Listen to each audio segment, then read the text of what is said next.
disgruntled about that one, so I apologize. But Me included. and so, you know, with that walk-in, that should help us out. So.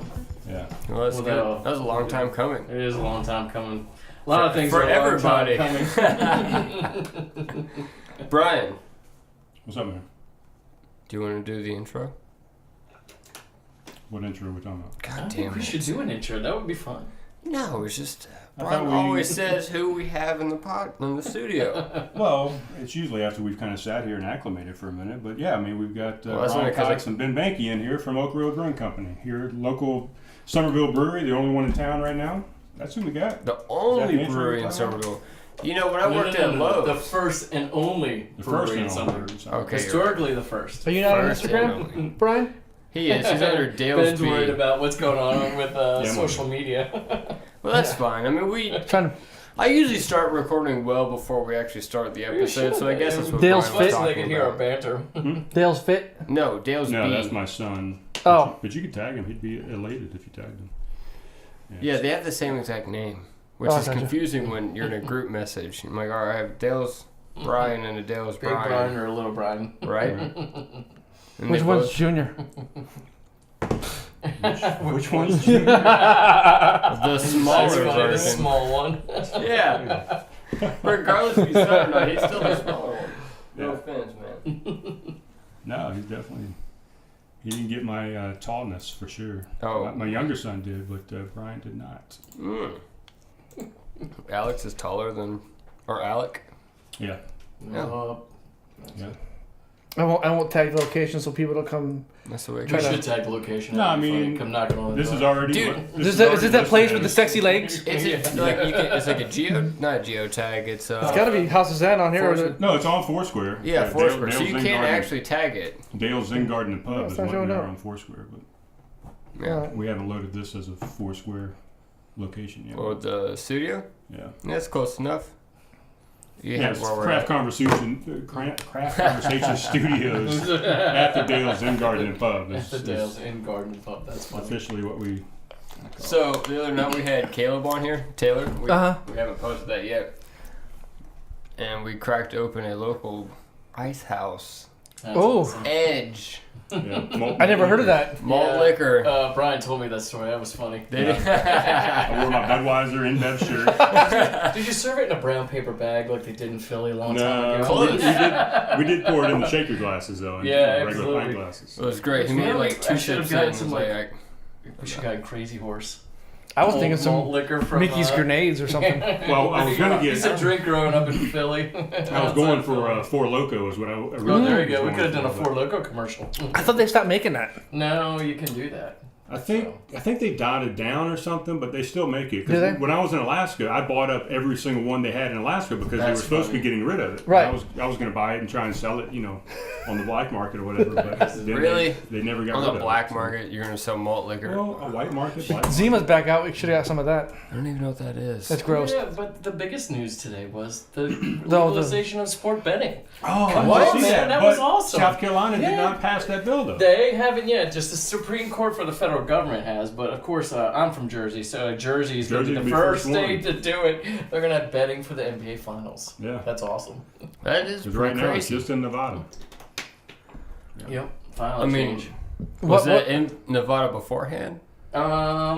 I thought, could you? Or was it only, I thought you were in Nevada. You were allowed to do sport betting. Oh no, you absolutely could. I had an app. I was stationed there for 3 years, and I had an app. And as soon as you crossed the border from Nevada to California, that app did not work. I mean, Really? 100 feet past that border, that app did not work. That's Wow. The fact It that was there was an very- app is fantastic. Yeah. Mm-hmm. And that's what they were saying. makes everything is, easier. It might not be legalized everywhere, but the apps are probably going to be out there, Yeah. and They're you're going to just going to start. be able to do it all online. And I love it. I can't wait because my son still lives in Reno right now, so I text him and say, "Hey, can you make a bet on this fight or whatever this game?" Are you serious? Yeah. Do you win money off it? Yeah, Yeah. absolutely. I won money on the I would never. I I wouldn't wouldn't. lie to the you. Clemson Tigers National Championship in 2016. I put $50 on it. Wait, you said you would never? I wouldn't know. That's I pretty wouldn't- bold, man. Like never? I wouldn't bet, but man, I would have a sports betting place. Yeah. Think about all the money you make. Think of the taxes. Yeah, but I mean, you just, come on, at least bet a few times. Mm-hmm. I'm not even in sports, and I would bet. I guess that makes me more into gambling. What sport are you doesn't going to it? bet on? Dude, I would bet on all the sports. Yeah, Just I'd like to because do that I don't too. talk sports doesn't mean I have people that That's what I I'm know. just thinking is. Besides, I everyone's like gonna look at golf. Caleb go, I can bet on golf. There you go. Who are you going to bet on? Yeah, I don't even know how to I bet don't on know. that. Tiger Woods this past Sunday. Dude, I hear he's killing it right He, now. yeah. Yeah. What do you end up at? -11, I think. I think. Yeah. Yeah, the TPC. I know he was like, at one point, he was like 4 back. Yeah. All right, before we get too into this, and this is still pretty early, guys, we're only 8 minutes in. But we have a lot of beer to drink tonight, if I'm not wrong. We have 4 bombers. We Correct. do have 4 bombers we brought. Yeah. And we have to keep this within a time restraint because we want to bump this up to 2 episodes per week, which means I need to make this easier to edit on myself. I went a little strong in the beginning. I got to dial it back for a little bit until we get help, and then we can go full force again. Yeah. Well, help and equipment because the equipment's been kicking our ass, but Yeah, well, so we'll get there. We're going to keep it within 2 hours. That's cool. Because that's exactly how long that stupid GoPro will work. I just think it's funny you're talking about equipment when we've just gone through our expansion. And, So you guys totally understand. Yeah. That was Challenge. rough, man. Actually, let's Yeah. talk about that exactly. Hold on. Uh-oh. Let's I'm open getting a ahead beer. of Brian. We're getting a hold of let's ourselves. open a beer and talk about that for a second, and then we'll get into the whole how do we get here, Oak Road type thing. Yeah, so what are we drinking first, guys? You brought 4 different beers. We Let's bought all hear the it. German beers. So it's your call. Got the Vienna Lager, the Jogglin board, which is Munich Helles, the Hefeweizen, and the Dunkel. All right, so You should let's start with the either- lightest, which Yeah, would let's be do the Jogglin the board. Hefeweizen or the jogging board. Jogglin I would say board's jogging first. board. I All like right, how are that. these labeled on here? With the first letter. We're the first. I'm going to say J is going Yeah. to be for Joel. Is that considered a J? That isn't considered a J. Okay, so we got a J. I do write in They're hieroglyphics. quick fills, so I apologize. We did a quick fill at the brewery real quick, right out the tap. No, that's fine. Oh. This is my job. This is perfect. Oh, fluffy Mike. Oh, yeah, it's the dick cat. So, as Brian pours, other Brian, Cox, you are the master brewer, right? Correct, I am. Oh, I missed that shit. So, do you want to tell us about what we're drinking here? Or Absolutely. They're quick fills, so it's not gonna be the best. So the first one we're drinking tonight is Jogglin Board. Jogglin Board is basically our flagship beer. Jogglin Board's a Munich Helles, which is a light lager. Historically, it comes from the Munich area in Germany, and it is more kind of malt forward than it is really hoppy, and it's got a really, I think, more of a, I say always is a graham cracker. A lot of people say cracker type malt character up front. It's very light, clear, clean, and then it has a light bitterness to the back end. It's not really hop forward at all in this. So it's going to be a much more malt forward beer, something easy to drink, lighter. This has been our top seller, I think, ever since we've opened, which has been pretty cool. It did take about 2 or 3 months to take legs, but once I think the people came in and realized that we had something to offer them that they were used to drinking, since Right. we're kind of Bud Light town, that I think Right. it really took off. We'll move this just a tad. And although I think people enjoy the German beers, and we've gotten a lot of response kind of from that as we took that as our approach of what we wanted to do. awesome, I will pause you before you continue. What the fuck are you doing on your phone? Work. This is the social Hold on. media guy. He's the social media guy. So phones interrupt the frequency when we record. Do they? and it records a ridiculous noise. No, hold on. So you Okay. can keep it in your pocket, all right, no. but the moment I those, turn mine off and those things pass the desk, really drives So I'm good right the here? microphones Right, insane. like if you're up here like this, you know, Oh, to the it mic, interferes with the cause mic. frequency. I didn't know that. It says the guy who just brought the microphone up to the mic. Well, I guess we'll have it was for plenty of demonstration. examples Yeah, after there'll be this. a lot of examples. But mine wasn't on, so I don't think it would do anything. Oh, it's not I even didn't have it on. open. Oh, okay. No, it's on, but I didn't have it open, so I I don't don't think know. it's transmitting. I can't figure it out. It's the weirdest thing. Like, Oh my god! You know, when I was growing up, you never had to worry about all this crap. Right. What happened? dude, these are things that we never thought we had to worry about either. So it's a learning progress. process. Let's cheers. Let's cheers to Cheers. the Let's first do it. brewery on the podcast. I told you there to you get go. first brewery. And, That's Oh my right. God, that's right. Yeah. I was excited. First brewery. But anyways, I didn't think you Jogglin guys would make it, to be yeah, I think we honest. would make it too. Why? You know what? I don't think I a figured we lot would of hit- people thought we were gonna make it too long. I still No, think no, sometimes not- I feel like that. Okay, hold on. That's not No, at all it's what not I in meant. a bad way. I don't think meant- it is. Not make it as the first brewery on the Mm-hmm. podcast.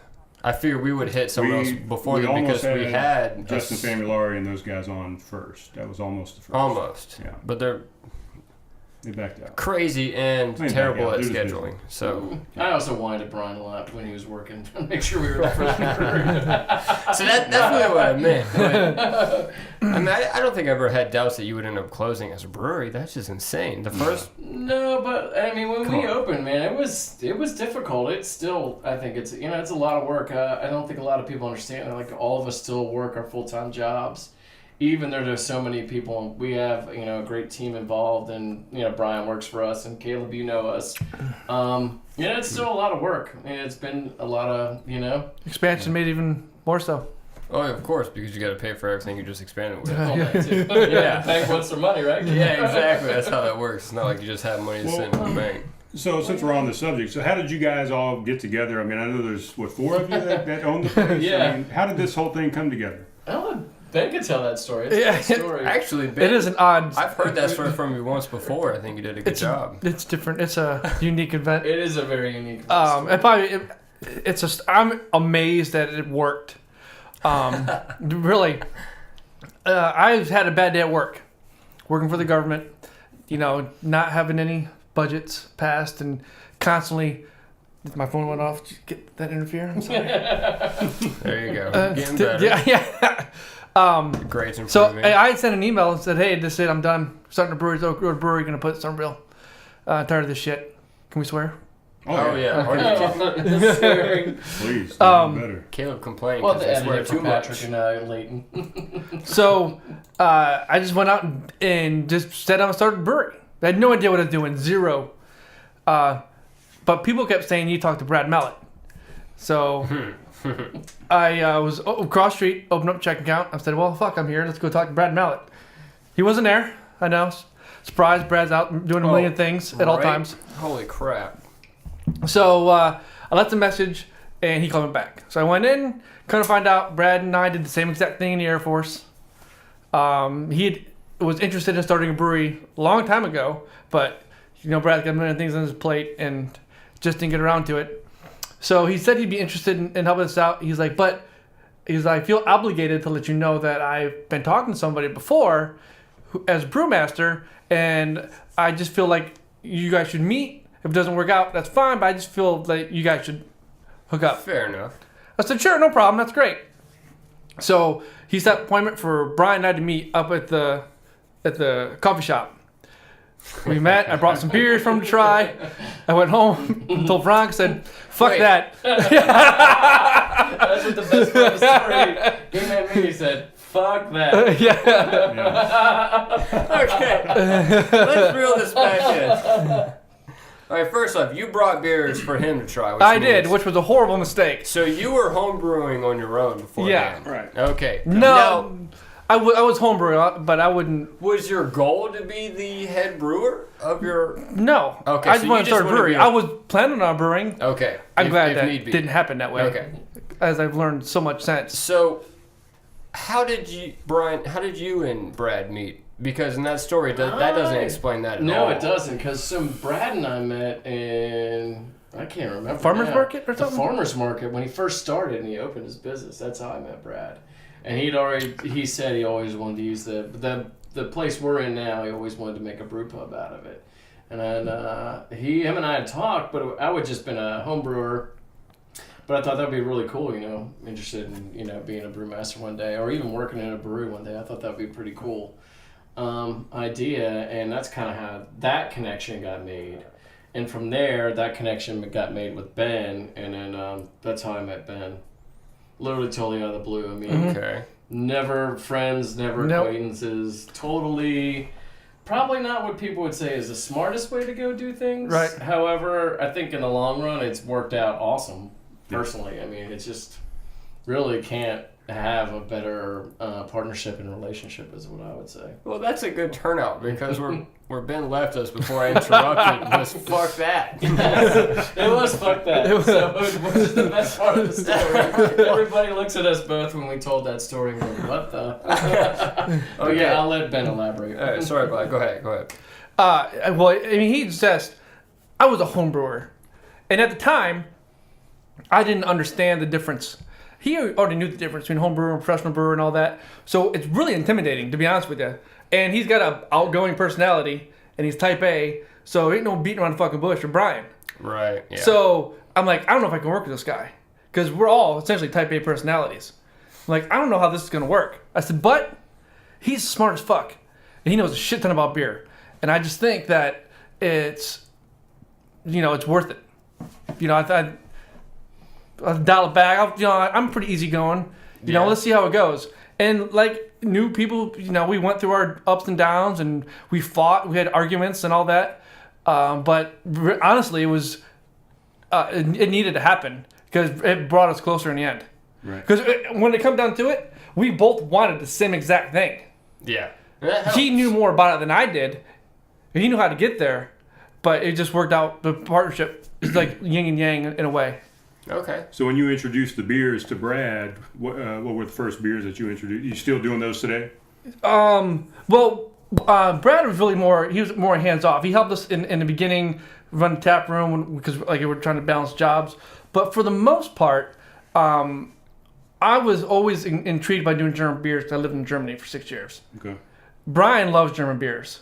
It was kind of always our goal to do German-centric beers. Mm-hmm. But again, we want to see how the customers took to it. They would dictate. Right. We just want to make beer. The first thing I ever tasted from you guys was Percy, and I think it was Homegrown Brew House. That was one of mine. Yeah. But most of the beers come from him. Okay. Percy is really the only one that I'd brought to the table. Okay. And it's different now than it was then because as you learn, you understand business more. You understand craft beer.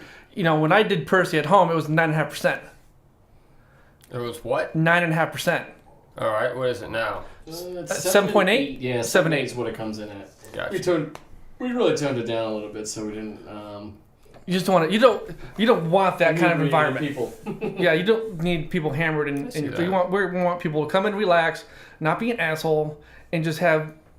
I mean, it's conversation with people. It's better for business if you have someone buy 2 or 3 beers versus just one. Right. So I mean that makes sense. I can see that. Mm-hmm. Right. Yeah. And that's a more expensive beer to make anyway, right? From what I understand. It's a pain in the ass. Yeah. I don't know. I would say right now the way things are going, the lagers are probably costing us more. Just that's because true. of all the energy we're using, but that's really how it started. Energy meaning to keep it cool at the lager temperature or whatever. And time and real estate. It can be. But just to harp on that, Ben wanted to do German beers, so I brought I had been brewing a bunch of German beers at home, and my background is not brewing by any stretch of the imagination. My background is sciences and nursing, so that's where my background came from. But I've been involved with low country libations and done the competitions as a home brewer and things like that. And then I brought Ben these beers that I've been working on. What did we start with? Jogglin Board and the Vienna Lager were the two we started with. Percy, and then we brought Contra. Was something different though, because Contra initially, and we're hoping to get back to that, was all Centennial, Cascade, and Citra. And then what else did we start with? Those are the 4 core beers we kind of started with. And then Ben wanted to bring in the Munich Dunkel and the Hefeweizen. Probably about 6 months after we were opening. And the Hefeweizen was a challenge, but I'm much happier with it now. And then we brought Munich Dunkel, and they all took off like crazy. So I think you just covered all of your beers so fast. I know, we probably did. We're gonna have to rewind and go slower on that. But we got 3 of them we'll talk about. That's literally how it started, and then things got rolling. And wow, man, when that frickin' first 3 months. That was a learning lesson. It was an ego check real quick. Yeah. That was an ego check real quick. That was. All right, well, that answers one of my questions again. I guess I always wondered how it fares out from what you expected it to be Oh, man. Well, it never turns out the way you expect. Exactly. So I it's mean, a good- from his perspective, especially, he's won tons of awards in the homebrewing arena, and when you come up, it does not translate. And to make it even more difficult, the equipment that we had was absolutely fucking horrible. Yeah, that was going to be my next question. And the challenges that he had to face, it wasn't just he couldn't just go in and brew beer because something was going to break, something was going to leak, air was getting in, CO2 was getting out, all kinds of things were going on that he would have to fight with every time he brewed. So, and the beer wouldn't be consistent. It was a huge, was that huge just pain in because the of ass. secondhand equipment type stuff, or It was new equipment. It was new equipment. But it was Blitchman makes some fantastic stuff from a homebrew perspective. Even though we do have Blitchman now professionally, they've kind of upped their game. But that first generation, if you will, of the micro nano brewery stuff they came out with, it was horrible design. and you started off with a 3-barrel, is that right? Yeah, we started one barrel. One barrel. We were 1 barrel with 6 1-barrel fermenters and 3 bright tanks, and we had a homemade glycol Actually, system. we didn't even start out with the bright tanks. Tanks. We started out with And that. explain to people what 1 barrel is. And Yeah, so, I don't if know. you would, So if you would. I don't know the brewing process. Right. So when people are listening, how much can you like produce off of a 1 barrel? What's like legitimate, and what the fuck is a bright tank? All right, so when we started, we had your fermenter or fermentation vessels, your primary fermentation. That's where you're going to put your basically sugar water or wort, it's called, Yeah. into the vessel, clean, sanitized vessel, and then we add yeast to it and allow fermentation to occur. Once fermentation's over, you reach your terminal gravity or the low gravity that you want. You move it over to a bright tank, which is basically a clarifying tank, where you clear the beer, you add your finding agents, make it cold, and then add your CO2 to it. And that's what a bright tank is. So initially, we were running 4 ales, 2 lagers out of those 6 fermenters, and then we would transfer them out into the bright tank. So basically, we were doing the lagers 2 weeks. Yeah. 2 weeks, and then every 2 weeks, we'd move one into a bright tank, and we rotated it, and then the ales were all done out of the other 2 bright tanks. So we would run an ale, ales ferment out in about 2 weeks, and then we'd transfer it to the bright tank, and then we were using those little bright tanks in that cooler. But before that, it was even bigger hunk of shit.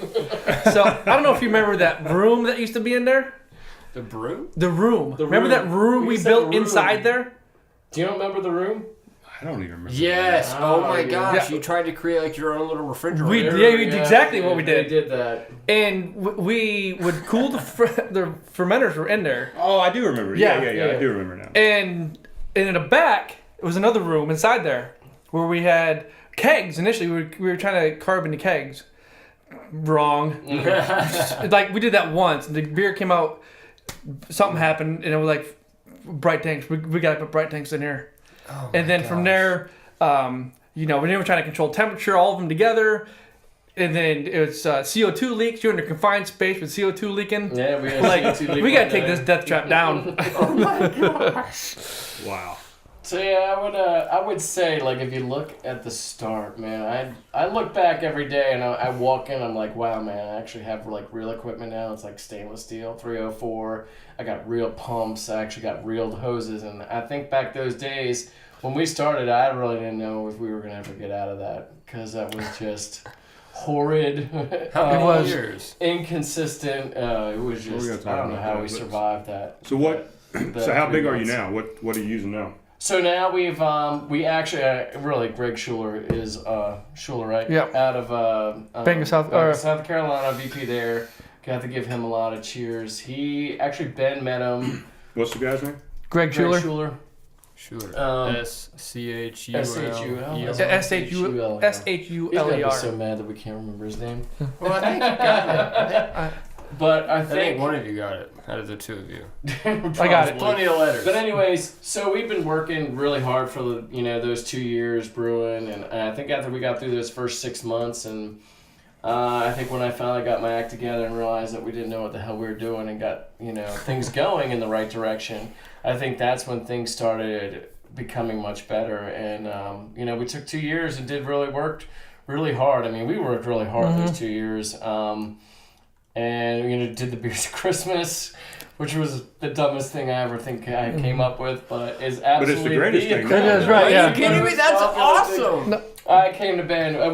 We can talk about that, but anyways, in a little bit because I know that's going to come up. So anyways, we worked really hard, and all of us did. I mean, and our wives are involved, and we have friends involved now, and even you guys have been involved, and we worked really hard for those 2 years, and we really made things happen, and we really started turning some people to what we were doing. And Ben met Greg, and Greg came by. I remember he came by the brewery a few times. He saw me working and saw us all working. He really was into what we were doing and really liked that we were working hard and doing that. And, it was really cool. He sat down, and we had been going back and forth on how much money, blah, blah, blah, things like that. And when he really came in, I was like, you know what? I like what you guys are doing. I'm going to get you guys some money so you guys can move on to the next level. What a dream And come that was true. awesome. It was awesome. because I had talked to so many banks and so many financial institutions. It was just getting kicked in the dick every day because you learn. You don't know any better. You learn, so you go out and you talk to these bankers, Right. and they love what you're doing. Oh, this is great. They promise you this and that, and you give them everything they ask for. And in the back of my mind, I'm thinking, that's really all you want? I mean, all right. Thought it was a little harder. And then you hear from the underwriters. Yeah. Oh, there's underwriters. What the fuck are they? Well, they make all the decisions. Well, why the fuck am I talking to you? Yeah. And They're salesmen. Yeah. yeah, they're essentially they are. But it was good because I learned a lot going through all those rejections. And I just had enough at one point, and I was like, Brian had met somebody who was a retired banker. He came in and helped us. Mike was there to offer guidance. Mike Walters. Yeah. And I just one week I said, fuck this. I'm doing this my way, the way I thought I should have done the whole time. And I'm taking it in and see what happens. And we were working with the Small Business Development Center. And I just said, North Charleston? yeah, Mm-hmm. yeah, Okay. with What's his name? Daryl. Daryl was really good. Daryl too. Jones He is was awesome. Okay. So I sat at home one weekend and just pounded this thing out. When we had a lot of meetings at the brewery, I put under a screen. I said, all right, these numbers, what do these mean? And we'd write it down. I was like, how much is electricity going to cost? All that, just going through all that shit. Wow. And put it on there. And I ended up like a book, like an inch thick. And I went back to the small business guy, laid on his desk, said, I'm done. And he looked at it, he's like, I've never seen anything fucking thorough in my life. And he took other bankers, like, I'd never seen anything like this before. And they're like, how much you asking for? And it was such a minuscule amount, considering the other things that people asked for. And they're like, and I gave it to Greg, and he's like, done. Mm-hmm. How much money do you guys need? Dude, that's excellent. So, I mean, through all your failures and rejections, Yeah, but you have to go you through got that. the experience. You have to go through that. Yeah, exactly. Especially when you don't know any better. Yeah. Yeah, I would definitely say that was the biggest thing is the... Is understanding the cash flow. all I didn't your know. stuff just went out. No, it's just a sleep. It's fine. It was almost like every step there seems to be this little naive portion you have. And Right. Like, I think the biggest thing is, I know on my end, I was way too naive on things of like, what is it really like being a professional brewer? What's really going on? And we did have a lot of help other than, some of the local guys. We had a lot of help from people. A lot of help doing a lot of reading, and then Mark from Chem Station, I can never pronounce his last name, Miramonis, helped out a ton just with like cleaning and chemicals and what do you need to do and food service and what is important when you're running a brewery, and those things I think all made the difference. And basically the School of Hard Knocks I think made the difference too. Right. I think we really just, you got to roll with the punches. And eventually things will come through, and we got lucky. Yeah. We really did. I mean, Greg was awesome. When I It tell was you, like you get- total like when Ben told me we got money finally, I was like, God damn it, thank you.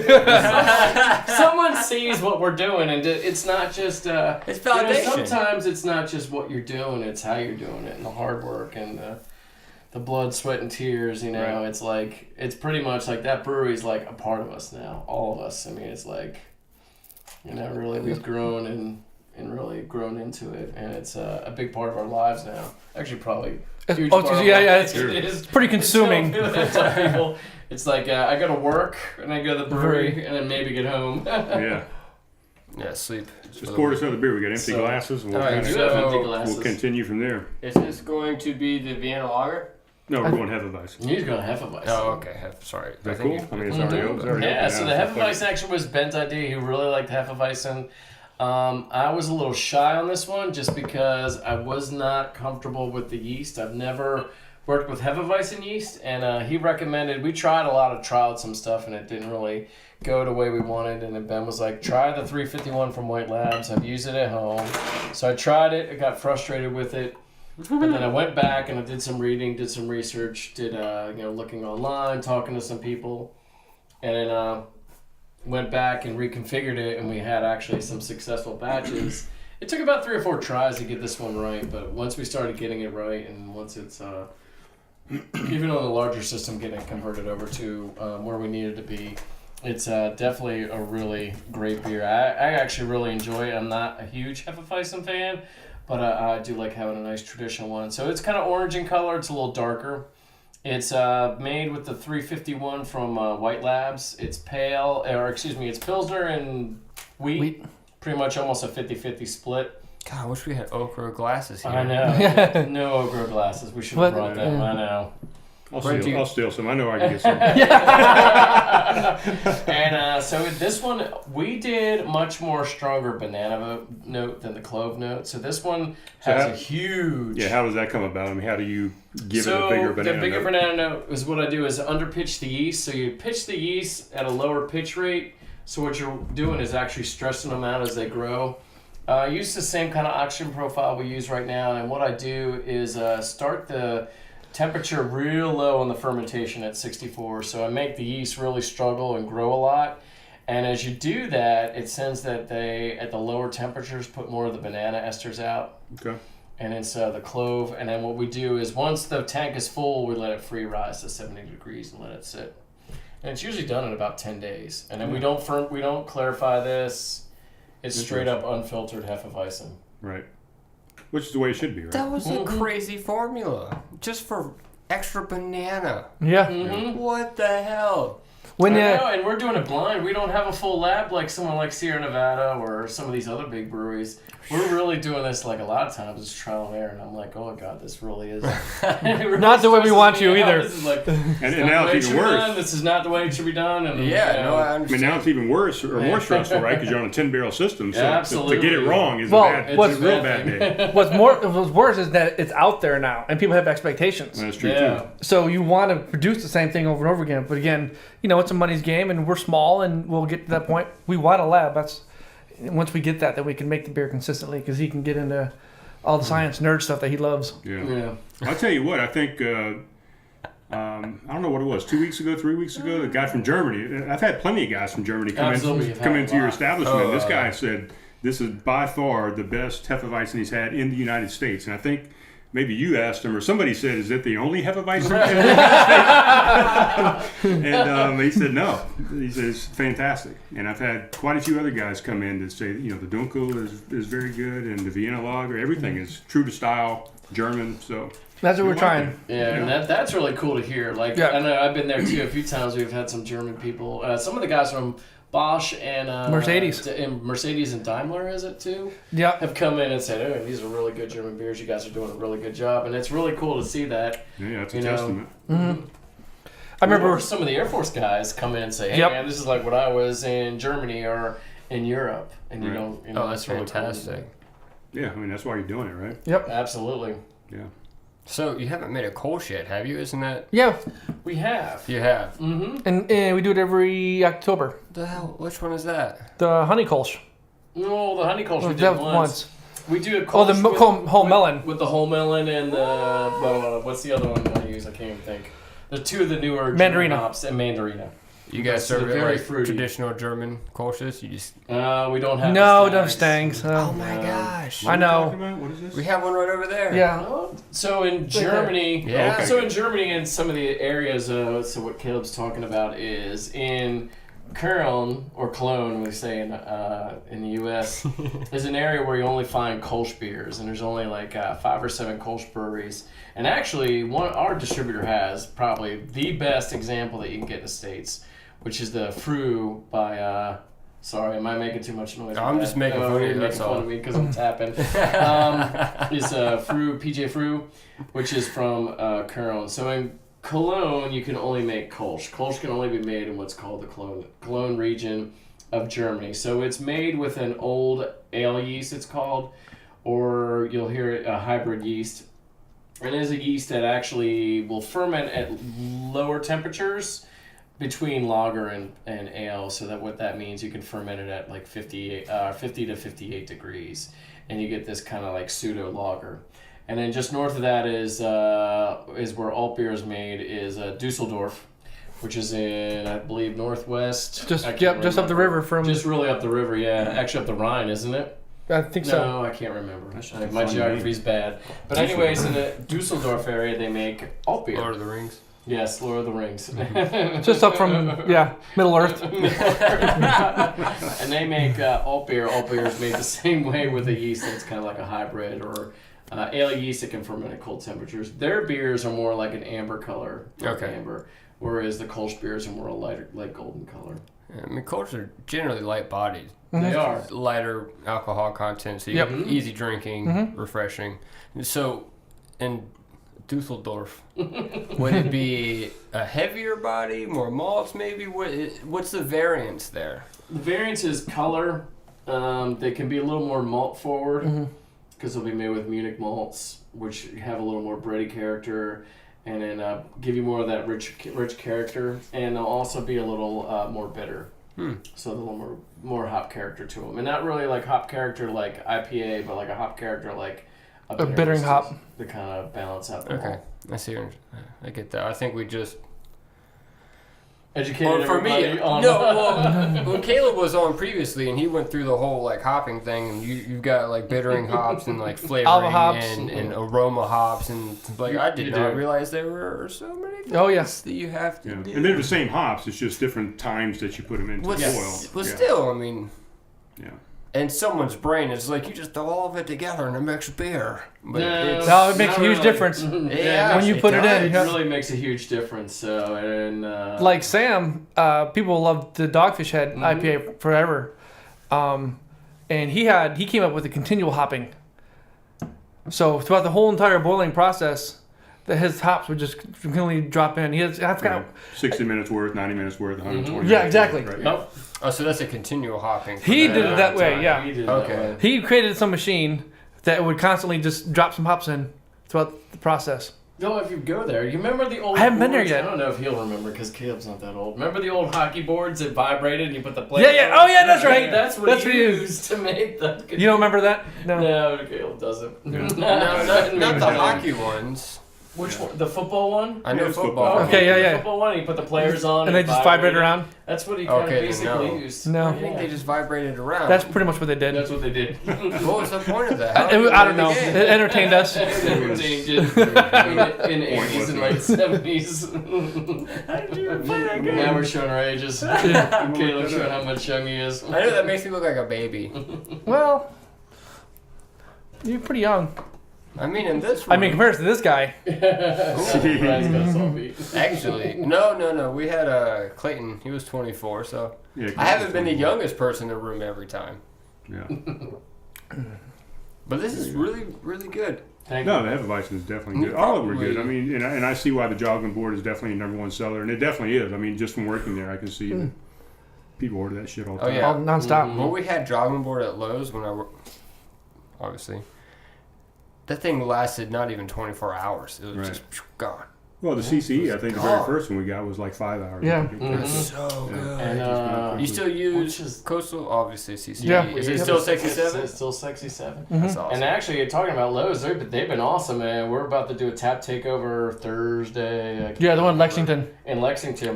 With nice. Clay. Yeah. With Nice. Clay's great. It's good. And is Chaz going to be there? Or is it Yeah, Chaz who's Vintage. Our vintage rep up in that area. And then Dave, who helps us out with sales, is going to be there. And they like the Munich Dunkel. They go through that like crazy. I like the Dunkel. That was very good. Dunkel. Yeah. And actually, Erin, who's my wife, went up to Greenville with Patrick 2 weeks ago, and Bacon's Brothers in Greenville has a Dunkel, and they love it. Bacon's Brothers. Oh, delicious. Yeah. So anybody who goes to Greenville, you got to go to Bacon Brothers. They do their own charcuterie. They do all their own smoked meats, and everything has got bacon in it, basically. And it's awesome. It's really good. So they have their own Dunkel, or they have your? They have ours. They have our Dunkel on tap, so it's in kind of North funny. Carolina. No, it's Greenville, South South Carolina. Okay. Does Greenville not tap into North Carolina? There's a Greenville in North Carolina, isn't there? I don't know. Shoot if I know. Dude, I don't know either. I'm not sure either. It's close to the border, if that helps. I think that's what It's on the way to Asheville. It's on the way to Asheville. Yeah, which is North Carolina. That's right. I mean, you should know that. You should know That's that. like hipster heaven. So Dude, I don't know geography. I looked the part, but I'm not smart. About 73 miles away from each other. That's the relay we did from Asheville to That's right. to Greenville. Oh, that's right, you yeah. ran that distance. yeah, it sounds horrible, doesn't it? Yeah, It does. It does. I'm like, dude, I could just drive there and enjoy the beer just as much. Instead of run 73 miles and Right. enjoy the beer. I'll be just as tired from driving. That's not true. I would be dead. Well, I think we I had did, to drive it and run it. Because you had to drive the vehicle to the transition point, pick up the runner, drop another runner off. So That's They do You have one to do from, both. don't they do one from Columbia to Charleston too? I think so. No. Yeah, I know some people work at There's a it. few- Right down 26. Are you Yeah. serious? It's like Running Man. And you pick like different hours. You got to run these relays, but then someone's got to drive the relay truck too. Dude, why did You people might have do 10 that? people, and everyone taking turns sleeping, eating, drinking, and running.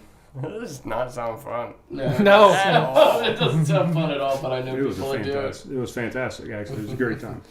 I'm sure it's fun if I I, mean, ran that much, but I don't. So. How many of those have you done? That's the only relay I've done. Relay? Oh, okay. I thought you've done. I mean, have you done? I had the Ultramarathon? Iron Man in Colorado last week, right? Well, Spartan. Not Iron Man, but the Spartan race. Yeah. But that's just like obstacles and brief running. Oh, I mean, that's it? Not brief not to running. talk it down. Holy shit! No, I can't do that. No, I am not ready for It's that. 9+ miles, 27 obstacles. See, that's a lot. I'm already out. You went past Three 1 mile. hours worth of time. I mean, yeah. At high altitude?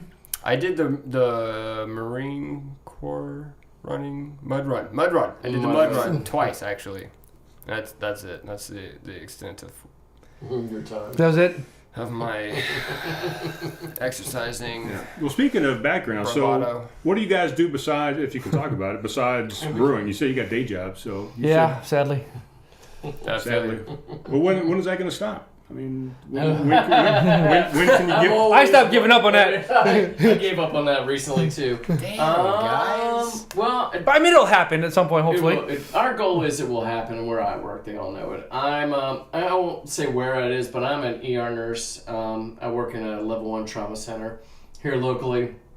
Everyone will figure that out.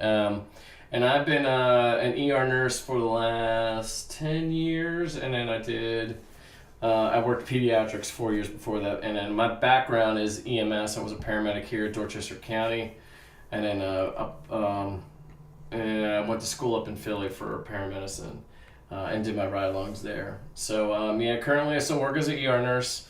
I'll be honest with you, I tell people I really do enjoy being an ER nurse. It's really fun to me. It's challenging. It's almost like being a detective. It can get frustrating, but our goal is to, our primary goal here is actually to run the brewery full time and be there full time, and that's what we want to do. All Sure. of us want to do. All of you, meaning the wives and everybody. Wives and everybody else. Yeah. So Speaking of work, yeah, Ben's getting phone calls. I don't know. Can you even talk about what you do? not really, but So you work for something that you can't talk about. What's the secret squirrel stuff? What is your alias name? Actually, speaking of alias name, this is going totally off subject. I'm sorry, Brian. No, we always go off on a yeah, tangent. of some that's the fun sort. part. Have you guys ever done a breakout room? No, I heard about them. an They went escape downtown, room. right? Yes. Did you Escape do one? room called Breakout. I've done one in. Oh, there's one in Greenville. Columbia, right? Isn't there? Yeah. Isn't there one in West Ashley or something? I think there is. There's one in West Ashley or Charleston or something like that. There was one close. And it was a. Oh, You break out. I know It's you like break out. it's like Yeah, Clue, right? Yeah, they give Yes you and no. instructions and. Well, yes and no. So you can pick different themed rooms, and you go there, and you walk into a room, and you have a guide. And the guide tells you, like, all right, you got to get through. You have an hour to get through. If you need any clues, you have to simultaneously agree on a clue. And then I'll give you a clue to help you push through this and that. And they don't really give you too much after that. Like, if you spend too much time on a tangent that doesn't lead anywhere, if you have a good guide, he'll be like, what about that over there that you were looking at? And just kind of help steer you in the direction, because you only have an hour. But basically, you are locked in this room, figuratively. You turn the handle, you can get out, so you're not like locked. But you have to solve a riddle that you don't understand. And the only one I've done is like a Casino Royale one where I had to handle like different aliases. You had to find out the spy's alias, like how much money was in a bank account. There's like different codes that you had to type in, and each thing led to a different clue that led you to this, that led you to this, that led you to a secret room that led to this. And you had to do all of it within an hour to get a code to type in to get out of the room. Is there beer? Yeah, exactly. There's plenty afterwards. You feel so you can get out of the room. elated. It's amazing. It was one of the greatest things that I have ever experienced in my life. It was super cool. And I don't know, we started talking about you can't talk about your job, so I was like, no, you can't talk about a job. I just don't. I don't like to talk about where I work, but everybody knows my job. I mean, I can just ER nurses, you see a lot of. I remember that one. That's not the one that vibrates, though. This isn't the vibrator? No. No, that's not the vibrator. Sorry, I got way off subject. Well, I know what that is. I played with that, but I'm like, I don't understand what you mean by vibrating. Was it like magnetized when you dropped it? I didn't even know. I can't remember. Because again, it literally vibrates, and after like a minute, you're like, oh, I'm fucking bored. I fail at this game. Yeah, because it didn't do anything. This is the football. Yeah, that's it. That's the football one. Yep, basically. You have no control over it. Yeah, you're right. Okay, so just like, let's see what happens. Right. You line them up, turn it on. To line them up, turn it on. Just a game of chance, basically. I'm sorry. I grew up. You had Atari 2600. That's it. Oh yeah. It was awesome. Don't get me wrong. Awesome. This is gonna be a crazy episode. We're all so loud right now. It's we're very loud. That's fine. This will be like. Well, I feel like I need to talk loud because you said there's only... You do. Okay. That's great. No, you're doing a great job. Look at it. I'm paying attention to that. Pretty similar. We're all watching the screen. Okay. Yeah. Everybody watching the GoPro can be like, what are they looking at? Well, eventually, we'll have someone sitting over here. They'll won't even look at you. There you go. Be typing stuff in. We'll just say things. You're going to have Fred or tomorrow night will be the first time. Yeah, hopefully tomorrow night. Tomorrow night is going to be the first time we got somebody interning sitting in here. Clayton Lewis, if he decides to show up, yeah. Which is someone we've had on the podcast. I don't expect you guys to watch every single one. How many have you watched? No, I haven't. I'm not. I'm sorry. Not a single one. No, I'm sorry. No, I'm so fired. Wow. And I was really excited when you guys started this. I remember when you were very excited. You were one of the leading reasons that we continued to push for this. Really? I was so excited that you guys were doing I thought it was a good idea, but you normally make fun of everything I do, and this was one thing that you did not make fun of me for. No, I do. I end up turning the tables now. I was super excited. You guys said, we're doing a podcast. I'm like, that is awesome. Cool. Someone needs to do a local podcast. Because, the only beer-centric one is... And I don't know if you guys listen, it's the Brewing Network, and that's it. And even some people don't even know who the Brewing Network are. I'm like, how do you not know who the Brewing Network is? The Session, I think. The Session. Really good. Oh, that's awesome. Yeah. So that's fun to listen to. At least. But when you guys started doing it, I was like, this is awesome. Yeah. So cool that we have someone. I mean, Trenton does one, but I guess it's not considered local because they Skype Disney, with a bunch of different other people. And it's Disney related. Yeah, the 3 sheets. Not to the mouse or something. I think I'm not trying to crap on Disney related things. No, I'm not crapping on either. That's a very fine point niche for everybody. 3 sheets to the mouse, I think it's called, right? Sure. Yeah, we'll give him a little I listen to Jocko. And Trenton's going to be on. He's going to come on. Jocko podcast. What's that? Jocko's good. Jocko's really good. Jocko podcasts are awesome. Jocko? No. It's fantastic. Mm-hmm. He's pretty motivational, pretty hardcore. Okay. He is really hardcore. Yeah. Retired Navy SEAL. Yeah. Have you listened to the Admiral McRaven stuff? Especially his UT. Oh. He is on the lines of that, but Jocko is way over the top. Yeah. He's definitely much more He doesn't fuck around. Is it like David Goggins type of hardcore? Probably a little more than that. A little more than that. It's a little crazy. He's been on Joe Rogan a couple times. Yeah. Mm-hmm. Yeah. Well, this is Rogan. Rogan's a good podcast too. Rogan's. I haven't listened to Rogan. He sets if I listen to a podcast, I'm listening to Rogan. His stand-ups after editing shit. all of this, it's like we don't have much free time. Yeah. I know what you mean. Yes, I know you do. You know now what it's like running a business. I do. There is no free I'm about time. to actually launch another one soon. Oh, so, good. What are you launching now? It's a house drawing business that we will be selling gifts to real estate agents who give it to clients. clients. You told me about that. Oh yeah, you can do that. Yeah, that's so cool. So it's blowing up. We have like ornate design boxes, bubble wrap becomes framed, matted, drawn, specific house, signed. There's stickers on the back for real estate agents. That's awesome. You can buy copies if you want. The whole package is done and complete, ready to go within 48 Is it a nice hours. package? You know it's a nice package. I was hoping you say it's a nice package. So my question is now, are you going to give up painting cats with old ladies? Okay, first off, I have never painted an old lady. I'm not against painting an old lady with or without a cat if the money is there. Now, when you talk about cat, what are you talking about exactly? Exactly. I'm talking about an old lady cat. Is it a shaved cat or is it a? Generally, they are not shaved. Especially that age. Yes, Does the you package go in understand. the cat? Oh, it's all one combined. While you're painting, Yeah. do you paint with your dick? Yes. Vienna, tape. Yeah, we are going with the And Vienna. you just kind of just let it happen. That's natural. It is. Yes. It took a few. It's like the Big Lebowski. Years Yeah. to Think about Oh. No, I'm not going to pass that up. Start calling you Maud. Dude, Well, I'm going to get you to paint Murphy and I. How much is it going to cost me, though? it depends on what size you pick and how much beer you give me. Yeah, that's I've got a picture of Larry painted. I'm It's a fantastic. big bartering really? person. That's you can cool. pay me in beer for a long time. And the wedding gift to my son Yes. and my new daughter-in-law was painted by Caleb. As a matter of fact. Honestly, really? it's That's very awesome. lucrative. A lot of people love this, and That's what I cool. really enjoy is not so much painting like a dog or cat for someone who owns the animal. It's really nice when you can paint like memorialize a pet that passed away that Yeah. a family had for years.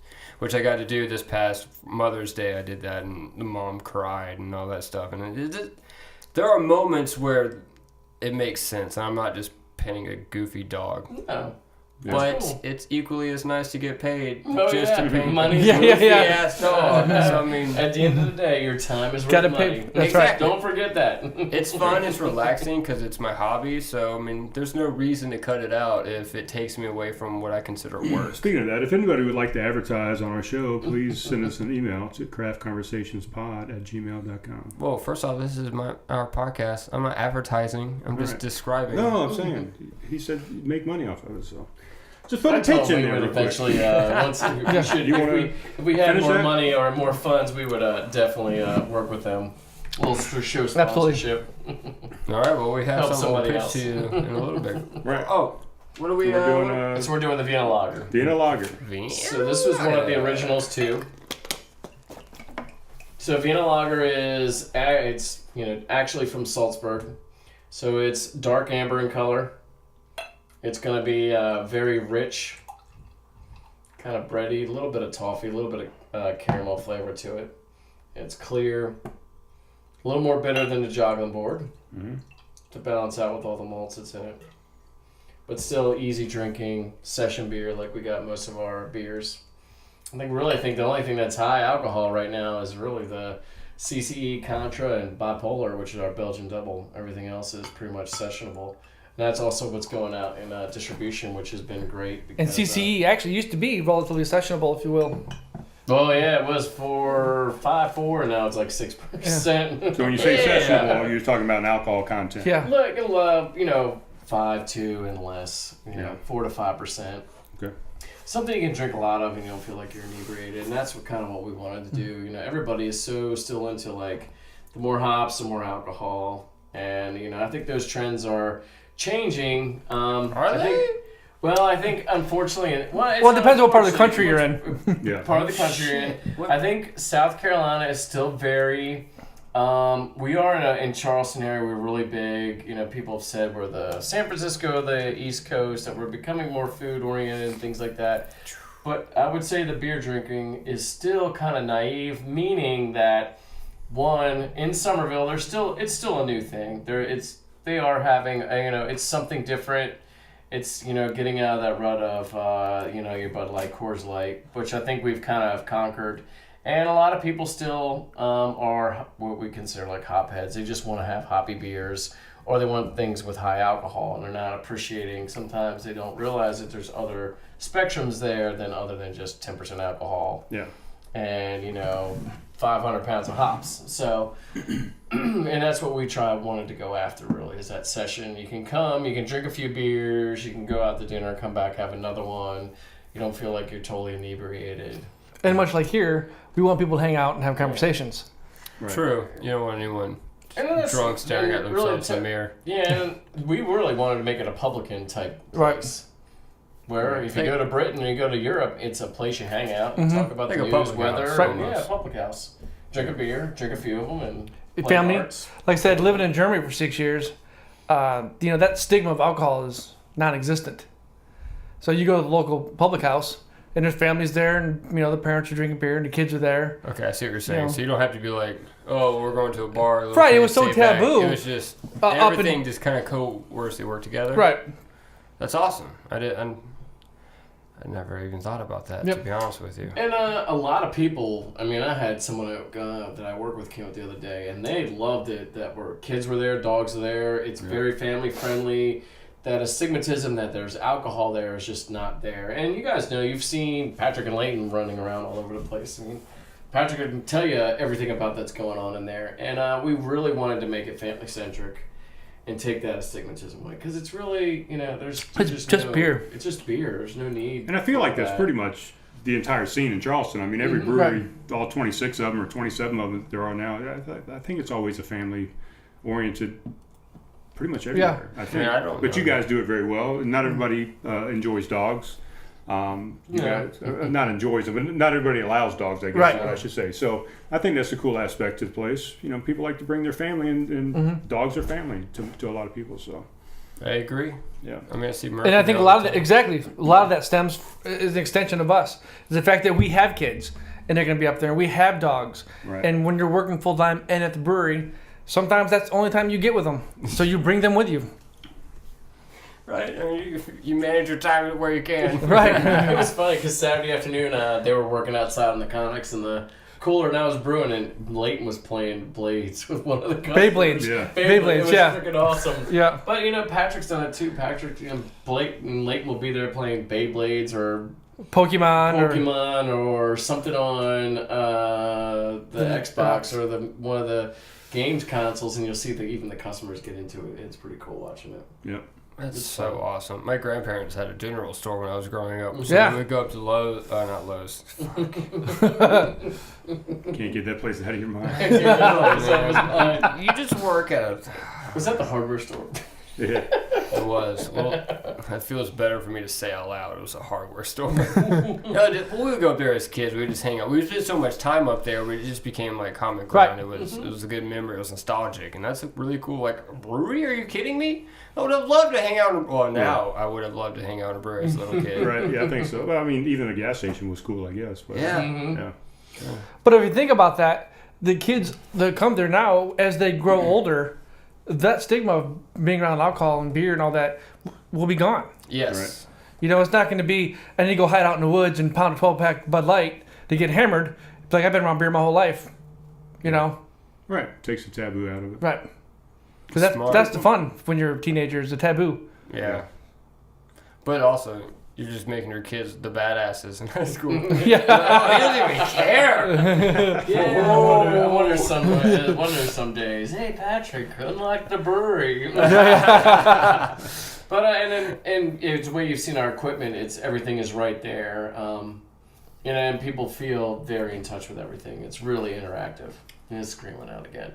That's what we wanted to do. We want to make it interactive, that people see us, can talk to us, and don't feel intimidated. And we wanted to make it very laid back. Well, speaking of the equipment, you said the equipment's sitting right there. So, why did you go with a 10-barrel system? Is that just what you could fit in there? Is that an ideal system? How much better has that been for you? How much more consistent has that been for you? Consistency is much better. From the decision-making process, it all has to go do with space and money. Right.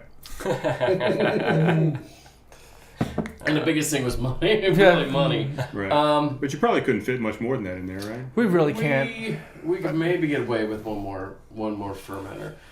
So what we basically did is when we got the money, we basically had to do the biggest thing with breweries, and the biggest thing is volume.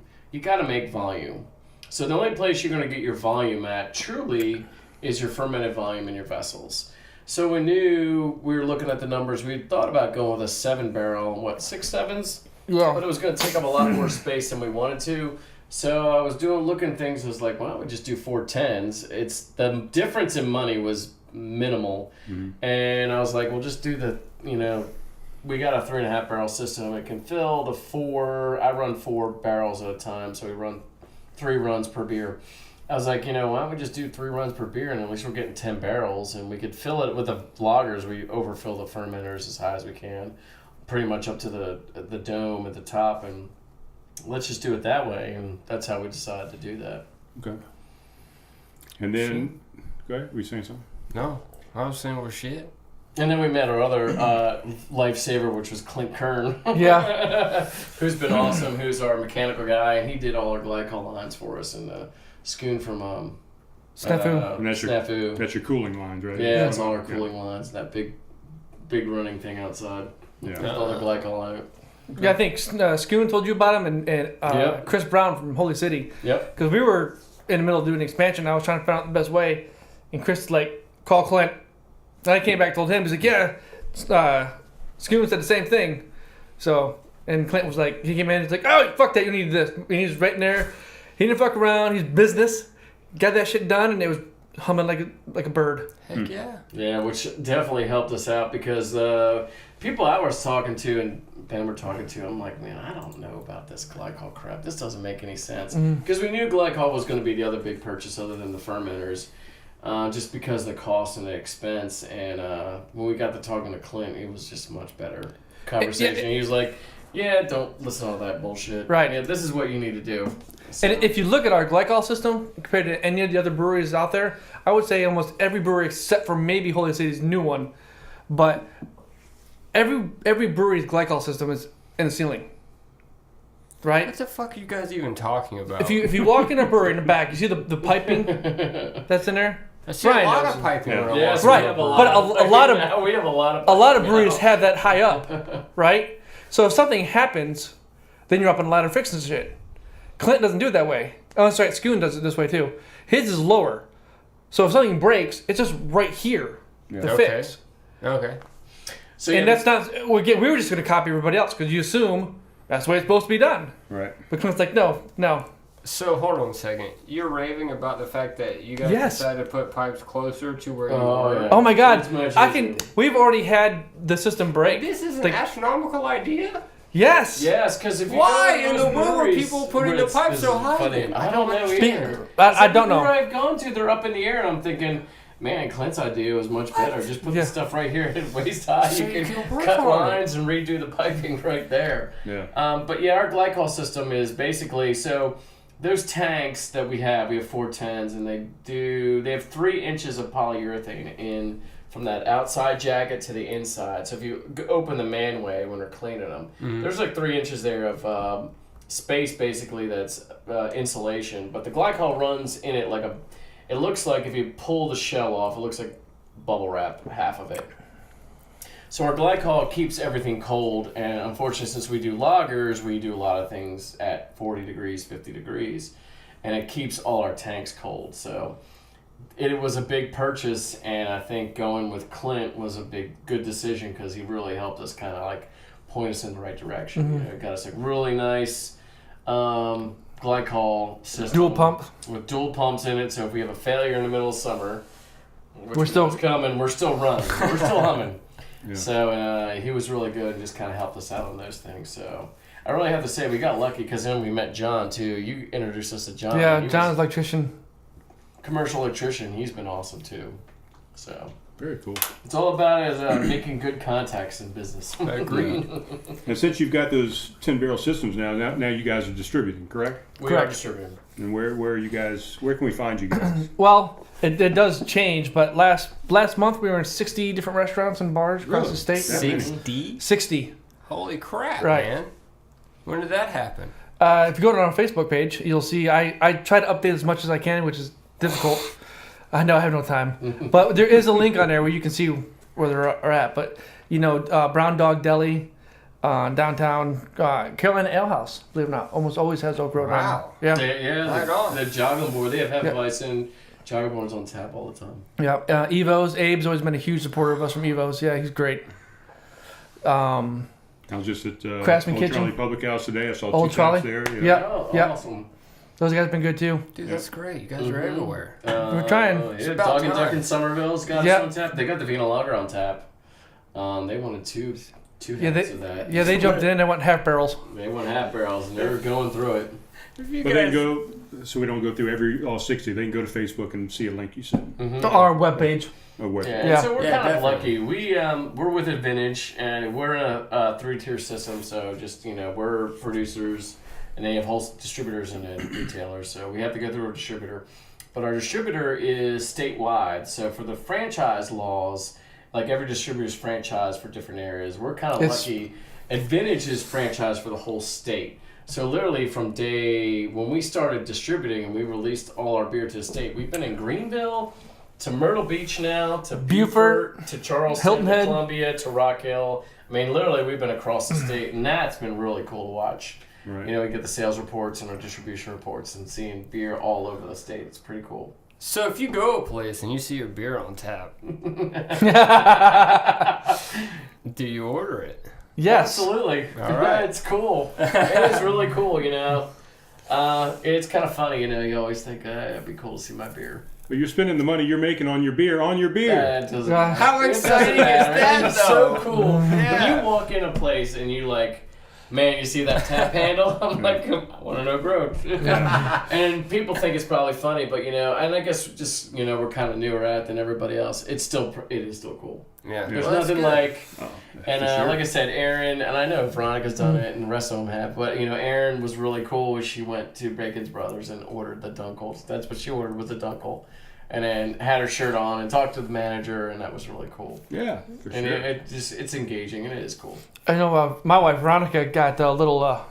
She drank a little bit too much at Ale House one night, and they had Jogglin board. Just enough. Yeah, just Yeah, enough. just enough. Just enough to bring that salesman out in her. And she was selling the shit out of that Vienna Lager. So what is out for distribution right now? We talked about Jogglin board, Vienna Lager. Triple H, the Hefeweizen, Okay. the Dunkel, and CCE when we get it back out there. They're out right now. But those are the. Get that back. I know. People get angry. Yeah, they What, do. what a good problem to have, though. I'm as It is a good problem to have. How dare they have It is. demand? It gets more frustrating for me because I want our beers more consistent, more on tap everywhere, all the time. We're on the distribution side. We're still figuring out what's going to sell, what's not going to sell, where things are selling, where aren't things selling. We learned real quick the Jogglin board, man, is taking off in half barrels, which I didn't. I kind of wanted Jogglin board to take off just because it did take off in house and within the first 3 months of us being open. But Jogglin board's taking off in half barrels, and now Vienna Lager's out there. The VFW one's half barrels, which is pretty cool in Summerville. So it's the distribution side. It's nice because we do have accounts that want certain beer. So it's really almost like it gets frustrating for me because it's a balance. We didn't have the space to kind of keep everything we wanted, and when an account doesn't have beer, it's kind of like, all right, you're letting the account down Right. because the account really likes this beer. Or we have customers that come in. Brian, you've seen, Contra's been an issue lately, which hopefully we should be correcting here shortly. It'll still only be in house. We get people that. When the beers aren't on tap, they get angry. We've had people very I've angry. had people walk out Yeah, because there's wasn't a certain beer on Jogglin tap. I've had Yeah. people with Jogglin board, Vienna Line, Munich Dunkel, and CC and Contra and Bipolar not be happy that we didn't have those on tap. Which is I kind of love funny, all but of then those. it's kind of like, well, it's only we only have So much space. so much space. Right. And at We least didn't have a walk-in until this weekend up and running. It's like I can only do so much, but it is cool. But as a business standpoint, not having stuff in stock and not keeping consistency has been very frustrating for me. So I'm working on. We're hopefully going to keep that taken care of now with our walk-in. We're going to get our product in there more consistently, so we have the same beers on all the time, and people can enjoy all of them. Because even Al's Fart we want to have on. because the last one I did ask for, everybody was drinking it, including all the owners and Ben and Aaron and Veronica and all of them were angry with me because it's gone in 2 weeks. I'm like, what can I can do? I am one of those people. So, I would come on shift and that's what I would drink. I mean, easy drinking, I like it. Yeah, man. So we're going to do Asphalt in the main system. We're going to do it as an 8-barrel run, see how it sells, probably send some out for distribution. But we want to keep that on tap in-house because people enjoy it and people go there to enjoy those beers. Yeah. So we want our cores to be on all the time. And what does that word mean? Yeah, what do you mean? Asphalt. Exit. Autobahn exit. Autobahn exit. Actually, Ben came up with it. When he came to me, he said, I really want to do a German Pils. And I was like, God damn it. All right, I got to figure out time because we only have 2 lager tanks and Vienna lager and Jogglin are selling like crazy. And at the time, we couldn't go out of Jogglin because we'd have riots. And it was really bad when Jogglin was really rolling and I finally got it really nailed down. I mean, we would have people that were just unexcusably angry if we didn't have Jogglin on. Yeah. So we did the Asphalt, we got it rolling, and every time it comes out, it's done well. So we really want to keep. Yeah, I know the guy that kicked it the other day. He was in there. He got 2 growlers of it, and I think he had 5 glasses, and he got 2 growlers. Yeah. Wes Sawyer. Yeah, that's exactly right. And the prior week, he kicked our keg of the mint julep. Damn! Yeah. Oh, I didn't even get to try that. Yeah, no one did because he drank it all. What the hell was that? What do you mean by mint julep? So that's really cool, but it's also like you want to have all your beers for everybody to try. So we're going to be doing a lot more of that, and then it's going to free up some space on our 1-barrel pilot. We're probably going to slow down doing the beers a week and do more beer of the month. But we want to get I really want, I told Ben and we've all talked about this, we really want it, Jogglin, Vienna Lager, Munich Dunkel, Asphalt, Bipolar, Contra, Percy, which is going to be our summer release, and we want to do it, make sure we have it on tap all the time for the next 6 months, and CCE as our core beers for the summer months and always on. We'll readjust Percy as we go. I would like to bring it in more consistency year round and figure out how to get that in there. Because we do have a core group of people that like that too and want to do that. Yeah, we know. So we hear about it often. Beers. And we do Aaron Bra, which is the dry stout, and I want to keep that on tap all the time. Because people like it. Yeah. It doesn't sell, you don't sell a huge amount of that, especially in summertime, because everyone's like, oh, it's a dark beer, and it is a dark beer, it's black beer, but it's just like drinking a black cup of coffee, just like CCE. Mm-hmm. It's easy drinking, it's only 4% alcohol, you're not going to annihilate it, it's on nitro, it's really cool. For me, it's like, hey man, this is awesome. I did a blend with that the other day. I went next door and got the nitro cold brew, and then I put the nitro rock on top of it. That was really good. It was good. Do like a espresso shot. Nice. A wicked magician over here. There you go. Awesome. So, well, here's a question for you. So I know all your growlers are $15 to get a growler fill, 64-ounce growler fill. You guys losing money on that? I mean, it seems like that's the lowest price in town for a growler. Well, no, it depends on the beer. Most of the beers are around 15. Most of them are 15. Mm-hmm. That's awesome. Mm-hmm. And I mean, I'm not saying it's a bad thing. It's a fantastic price. Percy and a lot of the other special releases are higher. Is Percy considered a special release? Yeah, yes, it is. Beer. Well, that explains why I like it. Yeah, that one's usually $6.50 a glass, I think, right? Yeah, and that's $25 a growler. $25 a growler. Now, is there any, because you're talking about beers and they're going quickly and stuff, that you do just, a couple kegs of stuff. Do you ever think about just not selling growler fills on those so they last longer in-house? Or is that not an option? Why would you want to do that? Right. Well, I mean, like Lowe's would do the same thing and say only 32-ounce growler fills or no growler fills on those because on it's a certain special. beers, I could see what they do. Right. Sometimes, like the beer of the week, no growler. Because it's only 1 keg.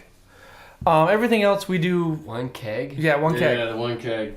Wait, when's beer of the week happen? Well, it's been tough. It's been tough with the new system. That seams pretty crazy to keep up with. And believe me, I understand how crazy it is to keep up with certain things you want to release weekly. We're gonna do it hit or miss and just when we can. But to make a point about the price point about growler fills, no, you're fine, because beer of the week is something we like to do. We really enjoy doing it. When we had a smaller system and we had more time to do it. Now with our larger system, it is to me, and I knew this was eventually going to happen, I probably was trying to just be more naive to it again. On the thing is, when you're spending 8 hours to make 6 gallons, it makes no sense for me. When I can spend 8 hours working on my 10-barrel runs and making money and production, and it's a production mindset now. This is not home brewing. Not that I'm putting aside home brewers or my home brewing background. I mean, that's awesome. I love doing. Trust me, coming up with one-off stuff, silly things is definitely fun. It gives the creative side. But as a business now, our job is to sell beer, have consistency, and have product lines. Right.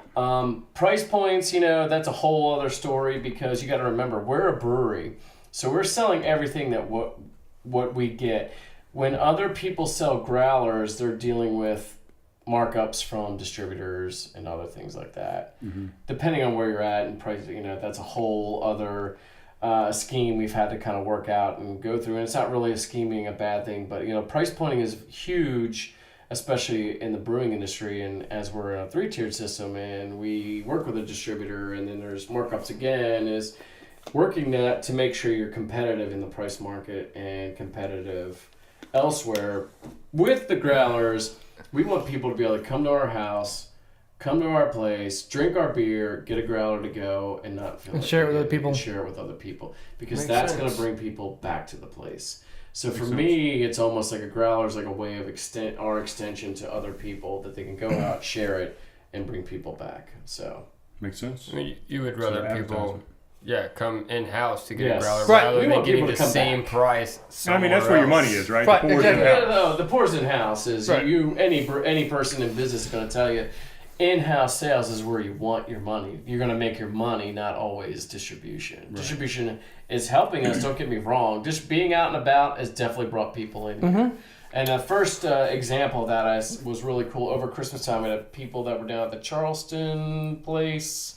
Oh, at yeah, but that one. CCE, and they came up and they specifically pulled me aside and said, we came up here because we had CCE on tap and it was awesome. And they wanted to come to the brewery. Very cool. So that was really cool. So that has happened. It's been reciprocated. That's awesome. So.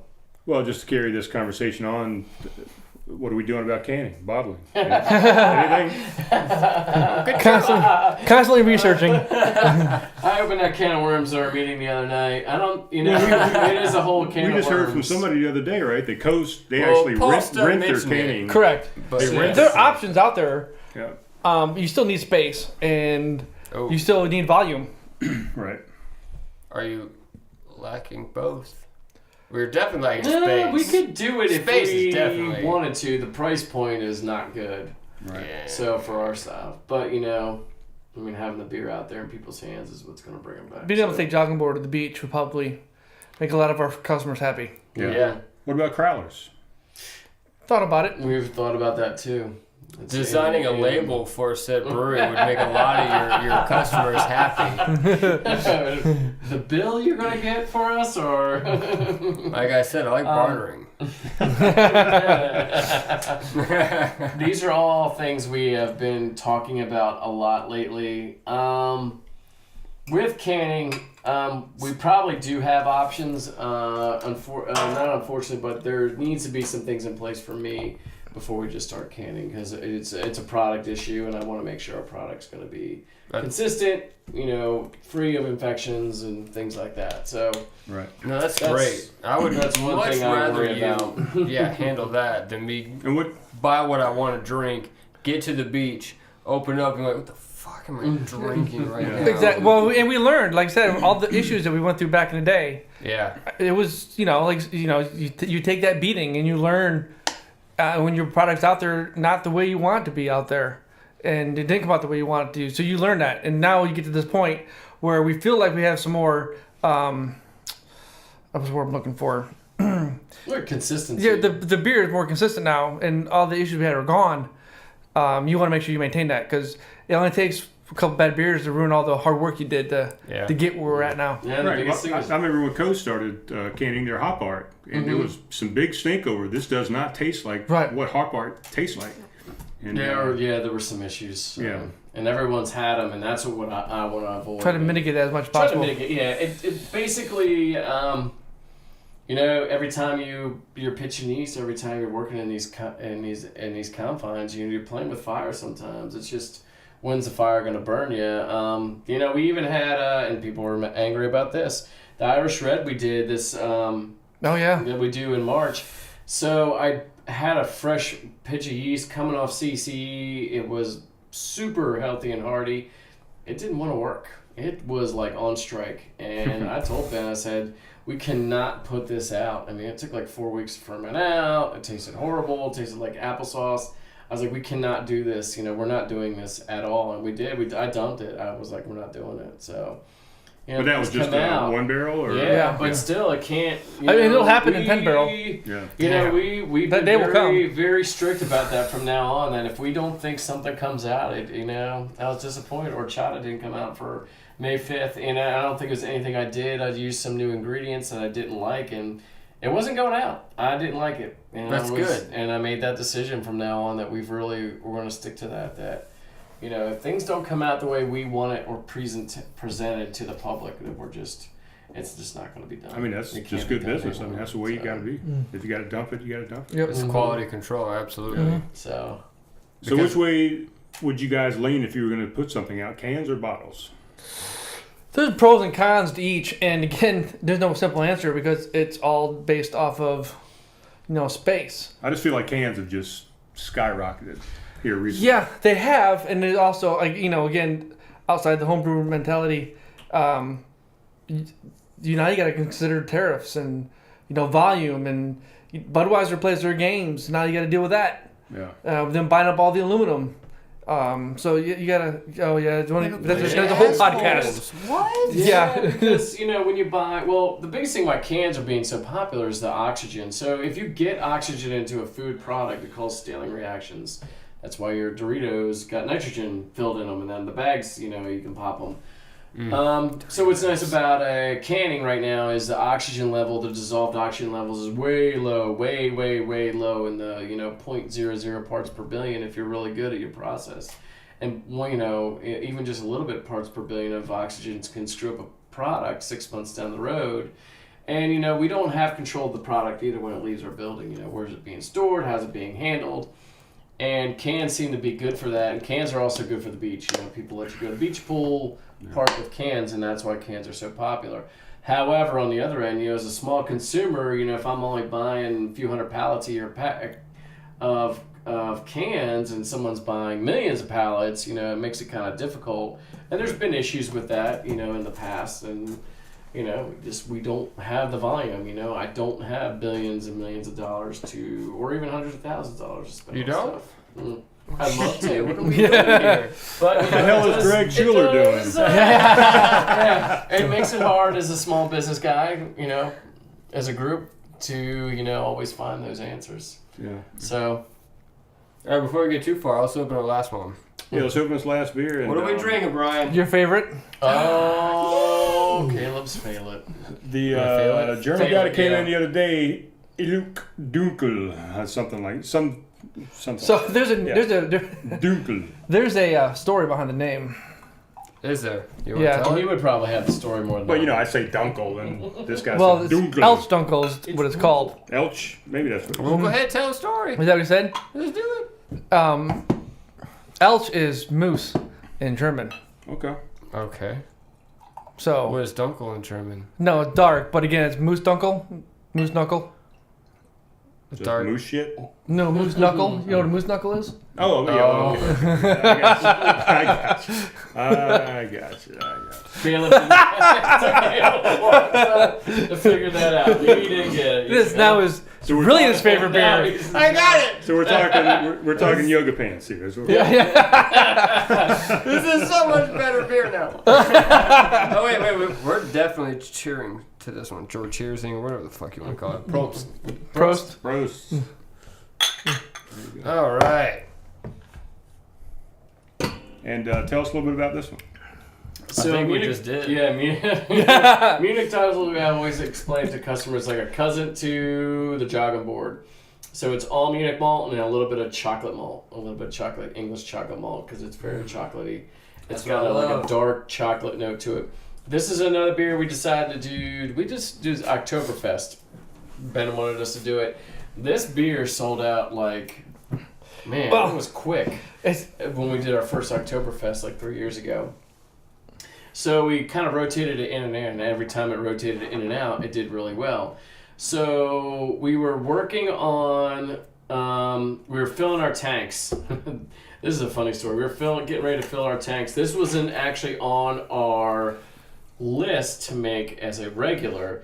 So I'd oversight an order from our one of our distributors, and I didn't realize supplier, excuse me, and we got a ton of Munich malt. I was like, well, I guess we got to make a Munich Dunkel, and Ben's like, yeah, try it. So we did, and the crap, like literally, the beer flew off the shelves at the distributor. So we're like, all right, I guess we're gonna keep it in rotation. Yeah. And we've kept it in rotation. So it wasn't necessarily going to be a rotating beer. Actually, probably Ausfart would have been the first one, not Munich Dunkel. So, but since the sales did so well, we kept it on tap. And like I said, we got Bacon's Brothers carrying it. Lowe's in Lexington loves it. So we Dog Brown Deli. Yeah, Brown Dog Deli loves it. this one and the CCE. So we have clients now that have gotten these beers and like it no matter what. So it's gonna stay. Heck yeah. Yeah, I mean, I think when I work, if CCE is not on, this is probably the second beer that I pour, besides Jogglin board. Mm-hmm. The second best. And no one else does it. Yeah. There's no local Dunkel around, so. Right. Oh man, it's so nice and easy to get. It's like right down the road. Like, Yeah, absolutely. That's even better. It's right down the road, and you get it fresh, almost right out of the tank, if you want. Well, we're getting pretty.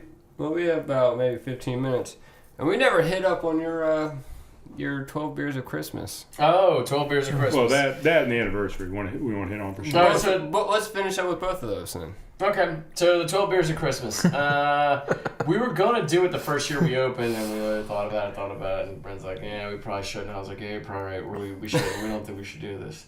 So we got through our first year, got through all those struggles, started picking up steam, doing things a lot better, things going well, and I was like, all right. Here we go. Here we go with this stupid idea again. Should we do it? So Ben's like, yeah, let's go for it. Do you think you can do it? I was like, yeah, it's going to be tough, but we'll do it. We're definitely going to do it. And oh my God, literally that, and people say December's slow. Ours is our busiest month. Literally is our busiest month is December. Wow. Yeah. It is the biggest thing. And now that we've done it 2 years in a row, we have got, I keep thinking it's 3 and it's not, it's only 2. We have a ton of people that follow it now, and people are really into it, and they started slow this year, but as soon as the first week was done, I mean, literally people are, everything was going. Was that Imperial Stout that you did? Was that part of the 12? No, that was something separate. Yeah. That's one of my favorites. But so far. how amazing was that? Side note. What?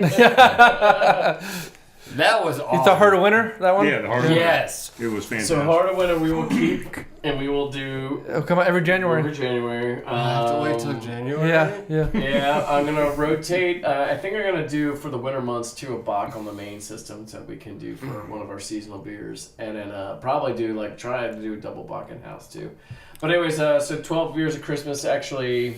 It started out. It was going to be one. We were going to do it one day. One day. And we were trying to figure out how to get 12 beers on tap. At the time, we only had like 6 taps, I think. Mm-hmm. We had jockey boxes rigged up and do all this other kind of crazy shit. And some of the beers weren't done yet. So we're like, well, why don't we just make it like 3 beers a week for the entire month? Make it a month thing. It was a January thing. And then we came up with a shirt idea, which people love. Yeah, I want one. I'm so pissed I don't have You gotta drink all 12 beers. Drink all 12 beers. That's that easy. Okay, But that's the thing, it's gotten people in it that now they're there every night, and they'll come in and have their beer and leave. What a great idea. Oh man, what a great idea. Well done. Yeah, it was. It's tough. Funny story. So you just get the shirt, or you have to stick No. You have to drink all 12. Yeah, we have a card. Have a card. Okay. And you drink all 12 beers, and you'll get, usually it's a shirt. People like the shirts. Okay. If you drink, So you get the shirt. if you drink all 12 beers. Right. Gotcha. It's not like you get the option to buy the shirt. No. The only people who have the 12 beers Christmas shirt are the ones who completed all 12 beers. Excellent. All right. That's it. I was like, I know It's what I'm good. doing People this like year. games. Mm-hmm. They like it, and they've really enjoyed it, and it's been super popular. Yeah, that's great. And it's been awesome. It is a pain in the ass. It's not a pain in the ass. I really it's very difficult that November to December time of year because you think everyone's like, oh, the brewing industry, slow months, production slows down, shutdowns happen, things like that. I'm like, freaking that month is like between insane. Thanksgiving and the New Year is insane for us. It literally, but it's really fun to watch people get into it and then get the shirts and they're all excited and they wear the shirt and everyone goes, well, I don't have a shirt. Why don't I have a shirt? So it's really gotten a lot of steam. Caleb. And then they're pissed off because they've already missed the first 2 beers. Right, they can't get the shirt. They're going to wait till next year. But they still come in and drink the beer and they're still into it. So, which has been cool. They still get into it, which has been But you couldn't just let people buy the shirt? No. Nope. You don't want to do that? No, there's no value in that. No, but I mean, you can drink the beers and get the shirt, but then after the fact, you can't some do that. leftover shirts will sell. We've you been can't real do that. strict on that. Like, you have to drink all 12 beers. You drink all 12 beers, fill out your card, turn it in, you get a shirt. And that's how we've done it. If you're wearing that shirt and someone's like, oh yeah, you can just go up and buy it. Takes it away. It takes them, What the fuck is the point? Well, I mean, you didn't earn that bump shirt. the price up, $50 You or didn't something. earn that shirt. And that's the thing. That's the big thing about it is people like wear that like a badge of honor. Like, Yes. I earned that shirt. I got it. All right, I can see it. So, That's we what I mean. almost. That's a great idea. A funny story though. We almost didn't do it this year, past December with the expansion. We were, man. I was teetering. I was like, no, we have to do it. We have to do it, and we needed it too. And, we made it happen, and man, it was like even the first week, it was kind of like, and I was like, man, this is gonna suck. Maybe it wore it because I was really worried that this is just novelty now. And then after the first week, it went right back to where it was, and we did even better than the previous year. And I was like, well, we're gonna stick with it. It's definitely nice. And every year you see more people are gonna get it. And they already asked. They talk about it. Throughout the year. You guys are gonna be totally fucked this year. Yeah. We're promoting this like a motherfucker. So and then talking about, I know we're gonna do our anniversary. I got even a dumber idea because we're all football fans. Everybody knows who comes to the brewery. We're soccer fans for those in America, and we're gonna do something really cool for the World Cup, and it's gonna be kind of based around the same premise and concept. However, this time it's gonna be all our normal beers with different ingredients from different countries. Whoa. And only a few actual beers will be made, but most of it's going to be a blend of our regular standard beers with different ingredients from different countries, based on the countries that are in the World Cup, except for like one or two. And I've heard whispers, right? The World Cup of beer or something like that? Yeah, it's whispered. We really haven't said anything what we're going to do yet. But yeah. It's coming. It's coming. Yeah. It's coming. Very cool. Oh, yes. It will be crazier than... I think it's a crazier idea I came up with. And your anniversary is on? 23rd. Well, it's actually the whole weekend. Right. But the 23rd is the main day. The weekend of the 22nd, correct? Right. Well, 22nd is Friday, I believe. Yep. Right. And 23rd. And then I've seen a guy in there a couple times. I guess there's going to be an Irish band. There is. So the June? June 22nd. Moonlight Ale. Jimmy McElligot's a friend of mine. I've known him for a while. He's a pediatrician, and I work with his wife. And he has been looking to play in Summerville. And I harassed him. Him and I have gone back and forth on this through his wife. And eventually we got this day, and they held the coffee shop for us, and they were going to come play. So Friday the 22nd is Moonlight Ale. They're an Irish band, 5-piece set. They're going to play 7 to 9. For the whole 2 hours. They're very interactive. Be in the warehouse. They're gonna be in the warehouse. They're very interactive.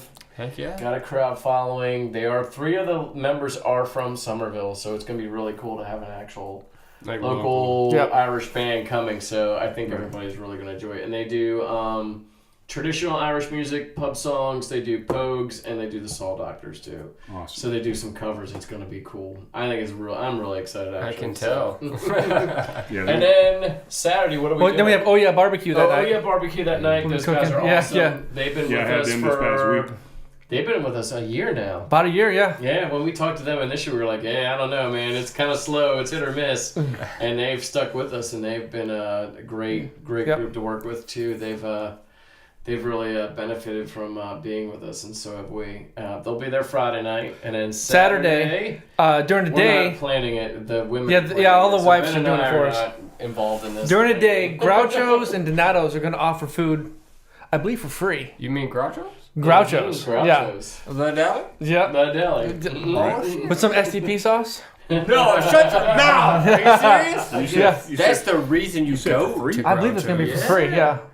STP sauce is so shit. And then Sabor Cuban Cuisine will be there at night. Oh, they're great too. They're fantastic. Man. They're like steak sandwich or whatever. I had them Saturday. And then Double Knot Spies is going to play even earlier than they normally do. Are they coming 6 to 9? Something like that. Yeah, they're playing for a huge Other set. great band. Dang. 2 good bands, 2 nights in a row. You cannot beat it. It's going to be really fun. And then because I guess there's a special bingo on Sunday because bingo's a huge deal for us. Believe it or not. I know. Wait, I you know, I guys had are to move open on all the Sunday? fucking Yeah. chairs the other night, Saturday night for the bingo. I guess it's huge. Bingo's huge. Huge. Huge. What's the age group? Anyone. Everybody. Wow. Kids. Man, Magic yeah. even plays. What do you win? We give bar stuff away or gift certificates, things like That's that. the 24th. You guys 24th give is t-shirts bingo. away? Any food? We do for grand prize, yeah. Any food on the 24th? Not this month, but we do have. No, I mean for the anniversary. 24th. the On anniversary. that, I'm gonna try to get. What's the name of that burger place? Hold on, I'll tell you right now. Wait, so That you new tell burger me joint. if I just show up with a grill and a bunch of Way back ballpark burgers. Franks, No, hot the dogs new that food I truck. can sell hot Oh, dogs? food truck. If you have a license. You gotta have a license in this state. I'm supposed to talk A to them today, specific, but like we're food getting license away. or just like Food license. damn it.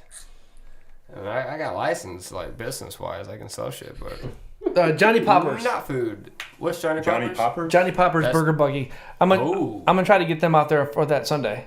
So you haven't got them yet. No, So I was supposed to we're talk to them enticing today, right now. but work got in the way. All right, so this is at 1:37. We're gonna do a shout out.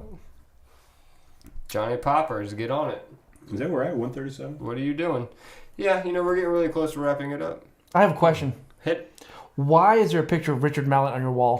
What do you mean? Is that not inspirational? Does that not inspire you to go out and push it to the limit? It inspires me to go home and listen to Chariots of Fire. Look at his Yeah. face. He wants to give up, but he's not.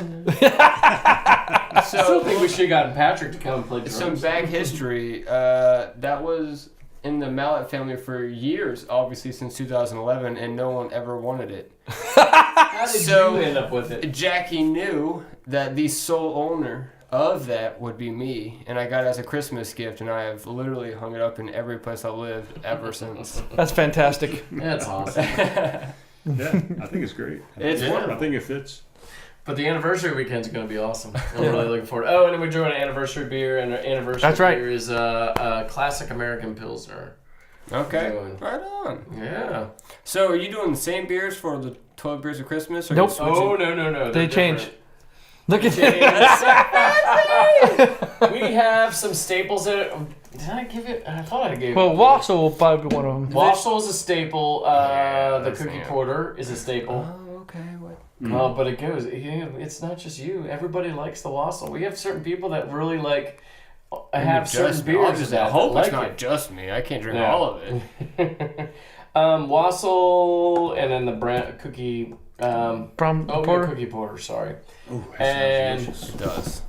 what else did we add? I don't know. We won't make any announcements because we won't do that until it won't be announced until December 1st. Yeah, we'll get you So- guys back on before the Yeah, we'll Yeah, December absolutely. thing. Because in November we'll do on Black Friday we'll do the Brewing with Brian.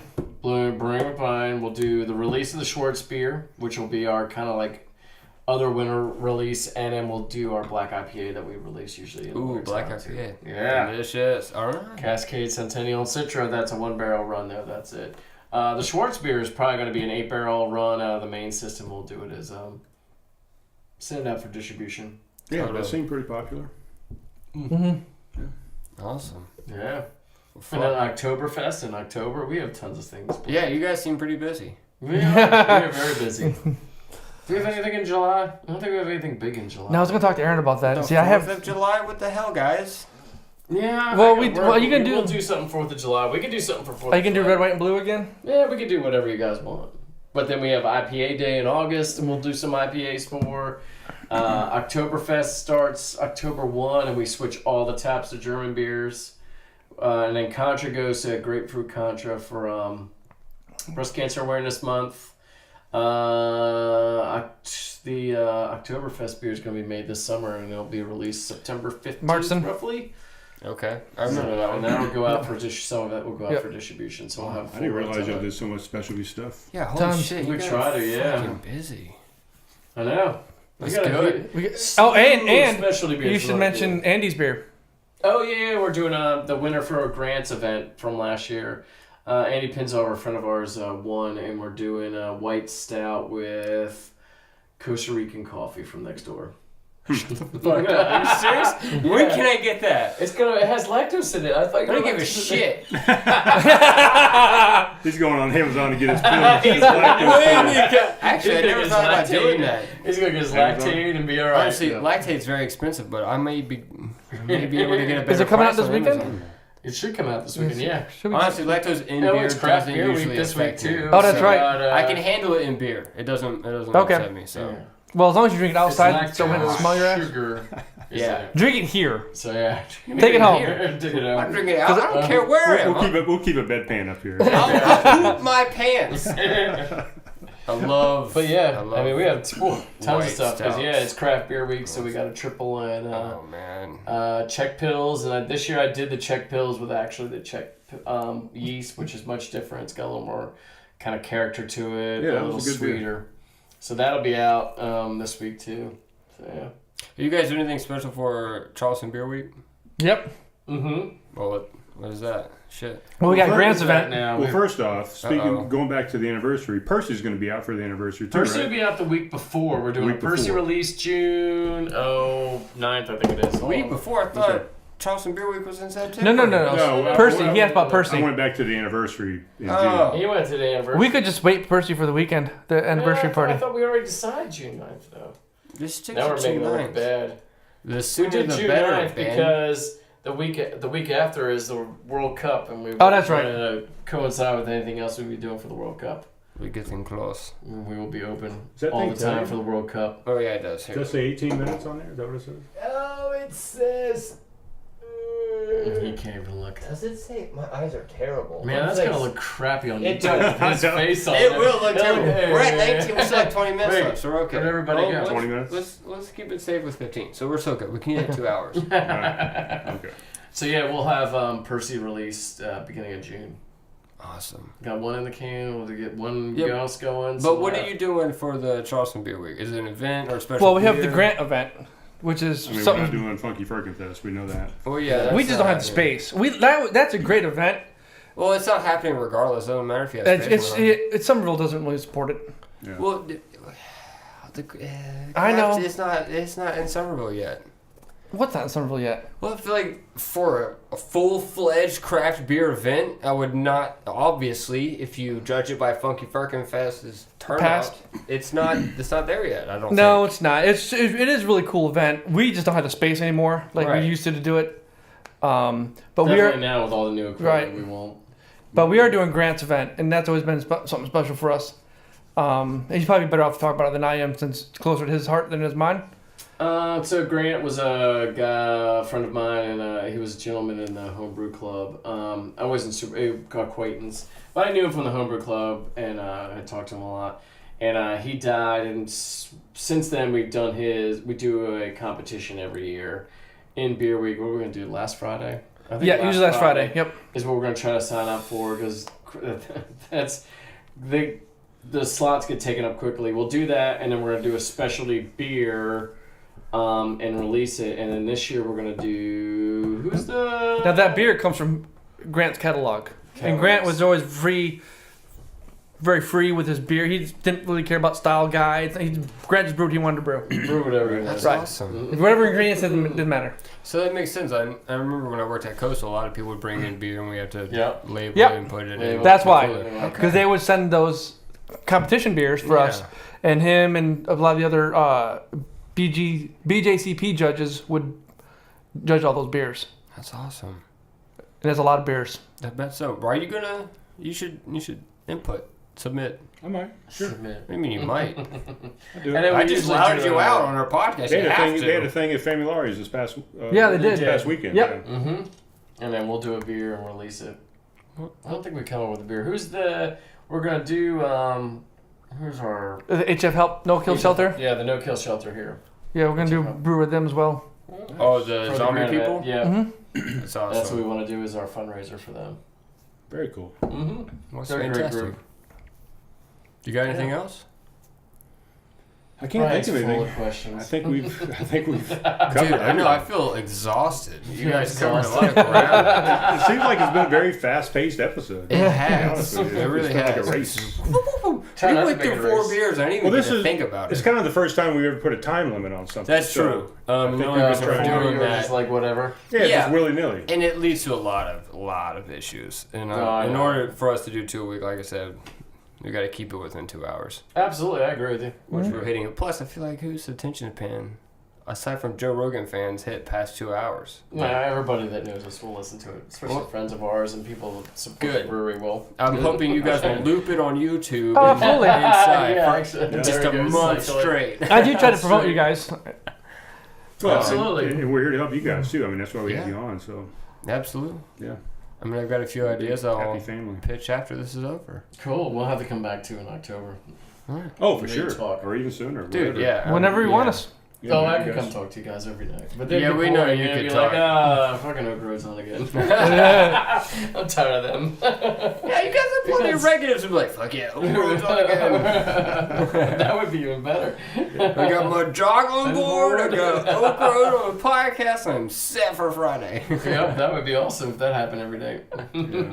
Well, thanks for bringing so many beers. Yeah, absolutely. That's- You're welcome anytime. I don't the think I best got part to of the job. express, how awesome that is. Thank you. Next time, maybe we'll have Percy. I know. Yeah, that's the Well, one. if you That's, don't, you're not allowed on. that's like the number one goal we have for this podcast. Initially starting off with, we want people to bring us beer to drink. Yeah, There That's a you good. go. That's a good perk. definitely. That's cool. Yeah. I mean, you get to show off what your beers are, and it's really neat for all. Thank you all very of us, much. Yeah.